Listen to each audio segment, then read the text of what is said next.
میرا کوئی کیس نہیں تھا، مجھے حج جانے سے روک دیا گیا تھا اور اس میں میں نے اپنے ذرائع سے کوشش کی لیکن پھر نہیں ہو سکا، تو پھر ریلیف مجھے شکریہ ادا کرتا ہوں تمام کورٹس کا، بالخصوص پشاور ہائی کورٹ کا۔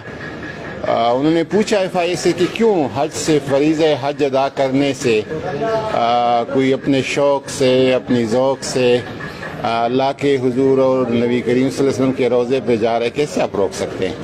اور انہوں نے کہا آپ جائیں، بالکل کوئی قانون آپ کو نہیں روک سکتا۔ صاحب یہ بتائیں کہ یہ جو کچھ ہو رہا ہے تحریک انصاف کے کارکنوں کے ساتھ، لوگوں کے ساتھ، آپ اس کو کس نظر سے دیکھتے ہیں؟ دیکھیں، یہ ایک ایسی روایت قائم ہو گئی ہے کہ پولیٹیکل فورسز کو خود اس پہ سوچنا چاہیے۔ یہ صرف پی ٹی آئی کے ساتھ نہیں ہوگا، یہ جو ابھی چادر چار دیواری کی تقدس کو جس طرح پامال کیا گیا، اور ایون کہ ضیاء الحق کے ماشاء اللہ میں، مشرف کے ماشاء اللہ میں، ایوب خان کے ماشاء اللہ میں، جس سے بھی آپ پوچھے، اس حد تک بات نہیں گئی تھی۔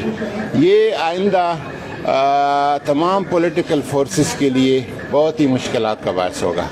قادری صاحب، مائنس عمران خان کی باتیں ہو رہی ہیں، کیا کہتے ہیں؟ دیکھیں، ایک بندہ 26 سال 27 سال سٹرگل کرتا ہے اور ایک پارٹی کو اس حد تک پہنچاتا ہے کہ وہ 70% سے زائد ملک کے عوام اس کے ساتھ ہے، اور بلال اس کو کہتے ہیں کہ آپ مائنس ہیں۔